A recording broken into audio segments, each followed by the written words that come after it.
That's our lead story today. Anushka Shetty suffers from laughing disease. You know, we all have lived by the principle of how laughter is the best medicine to tide over many troubles in life. But imagine, what if laughter becomes a disease? It may sound strange, right? But it has happened to actor Anushka Shetty, who's best known for playing Devasena in the film Baahubali. The 42-year-old star should first be saluted, ladies and gentlemen, for opening up about this rare condition in which she is quoted as saying that she has uncontrollable laughter bouts for close to 15 to 20 minutes, which hampers both her work and her life. Like I said, salute to Anushka Shetty. Very, very brave of her, and also she is a guiding light for many who may be facing the same problems. This condition, popularly known as laughing disease, is medically known as Pseudo Bulbar Affect or PBA, and is supposed to be a neurological disorder which presents itself with sudden and uncontrollable episodes of either crying or laughter, which are inappropriate to the situation. You know, I would imagine that in normal situation, an emotional outburst, either crying or laughing, needs a trigger. For instance, someone tells you a joke, or you are reminded of a joke, or you're reminded of a very sad situation which makes you either cry or laugh. But in this disease, not only are the triggers absent, but also the bouts, which are very frequent and apparently extremely intense. So, even if you are not tickled by anything inside, you could end up laughing loudly, and even if you are not moved by something very sad, you could cry copious tears. How does one deal with this, considering it can also cause not only fatigue, but also for many could be a social embarrassment? How do professionals, and particularly someone like Anushka Shetty, who is an actor and has to negotiate between different emotions, dance, sing, emote, do different things, do action, handle this? Let's talk to an expert. Dr. Sudhir Kumar, Professor and HOD of Department of Neurology, Apollo Hospitals in Hyderabad, has joined us to speak more on this. Dr. Kumar, a very, very warm welcome to you. And you know, when I read about this, I was kind of, I was in shock, because I've seen a lot of people laughing uncontrollably or unnecessarily. I may think, why does he laugh or she laugh so much? But that it was a disease, so take it over, Dr. Sudhir Kumar, and explain how this is a neurological kind of a disease, Dr. Kumar. Yeah, thank you very much, and it's a very important topic.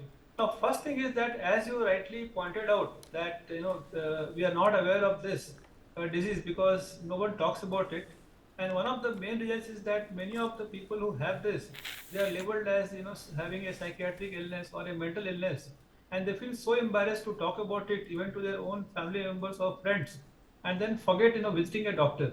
So there is a lack of awareness among public as well as healthcare professionals, including doctors.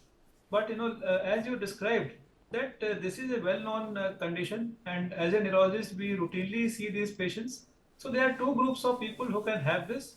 Number one is the group where there is a known disease in the lower part of brain, what we call as brain stem. So basically, if you look at the centers of laughter or crying, they are located in the brainstem, the lower part of the brain. But the control of emotions comes from the cerebral cortex. So any condition where there is a disconnection between the cortical or the cerebral control and the brainstem centers from where the laughing or crying starts, this can happen. So commonly in our practice, we see this in people who have known brain diseases like a condition called as ALS or amyotrophic lateral sclerosis, where people have weakness of hands and legs, difficulty swallowing and speaking. In addition, they can also have this episodes of laughter or crying, as the case may be. Then other diseases like multiple sclerosis, again Alzheimer's disease, Parkinson's disease, sometimes even after head injury or what is called as traumatic brain injuries. So as we can see, there are multiple conditions of the brain where this can happen. So that is one big group that we see in our practice. Right. Then the second group is, like as we are talking about Anushka Shetty, so a group of people who have no known brain diseases. So their brain is absolutely normal, and despite that they can have it. So that is because of the brain nerves or neurons, they communicate through neurotransmitters, what are called as chemicals. And if there is imbalance between those chemicals, then same thing can happen. All So right. so in our practice, basically there are more number of people who do not have a known brain disease, and then they have only these episodes of laughter or crying. And as you mentioned, it can last for 50 to 20 minutes, and it can happen several times in a day, which can My disrupt their God. daily life. Yeah, it's scary, Dr. Sudhir. And I also want to ask you that, there are some people who laugh easily and who laugh loudly and who laugh often. Like I have two children. One laughs a lot, the other doesn't laugh so much. Now, what explains that? Does that explain the emotional makeup of a person? Or once again, this part is included in this?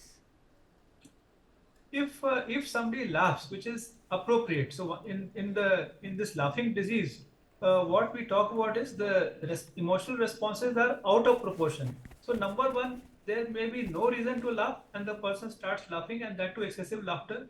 And second is there could be a reason, but the reason is too trivial, and the response is too much. So when these two criteria are fulfilled, then we call it a laughing disease. But if there is a reason to laugh and someone laughs loudly and then he stops after say half a minute or 1 minute, that's a normal duration of laughter, then we don't call it a disorder. That's a normal response. But of course, as you said, somebody else may laugh little bit or may not laugh. Because it's Yeah, just like, somebody cracks a joke, the responses may right. differ. Okay. But what we call it as a disorder, I just mentioned that there are two criteria that should be fulfilled. Okay, now tell me something, Dr. Sudhir Kumar, because this is something which you're talking about, we are talking about today, and how brave of Anushka to come out. She's a celebrity, a very big actress, in Telugu, Tamil, Kannada, and Malayalam, to come and say, listen, I have this, and if I'm doing a scene, I keep laughing for 15 minutes, whether it's a comedy scene. I want to ask you, what are the symptoms? How do you figure out, Dr. Sudhir Kumar? Is the only symptom that, listen, there is no reason and you're laughing? But sometimes I laugh without a reason. I can. I'll cry sitting in office or at home. There is no one has done anything, but I'll start crying. I don't know why. Then it's okay. In 5 minutes, I'm fine. Yeah, see, there are two things. One is that if someone laughs or cries without a reason, and it happens occasionally, let's say, once in a blue moon, once in 6 months, or once in a year, and it doesn't disrupt our daily life, social life, then I think it is fine. It can be taken as normal. But here, as you told our celebrity actress, she has opened up that it has affected her professional life also. Many times she starts laughing when the shooting is going on. But to give credit to to her friends and colleagues that they accept this as normal in her, and then they take a coffee break at that time, so that there is no time wasted. So that is the important thing here. So if the episodes of laughter or crying, it becomes excessive, like happening several times in a day or several days in a week, or for a number of days, and then starts affecting their personal life and professional life, then it's called as a laughing disease or a disorder. Otherwise, if it happens occasionally and doesn't disrupt one's normal life, then it's fine. Yeah. And So, doctor, tell me that how common is this in India? I mean, is it a new phenomenon, or there are diseases which are only coming to the fore now, like a lot of autoimmune diseases. No one knew about these autoimmune diseases 15 years ago, and now every second person has. So, this laughing disease, is it prevalent in India, or is it prevalent in some parts of the world? Is it also gender specific, age specific? That's what I want to know. one thing is that it is fairly common, but as I mentioned, that there is a lack of awareness among public as well as among doctors, so it doesn't come to our attention. Huh. But now I assume that because it has been brought into public domain by Anushka Shetty, I feel more number of people will come forward. So, and if you look at the numbers, we have data from a country like US where they say that up to 2 million people could be having this disease. In All India, right. we do not have any numbers as yet, but now this awareness has come.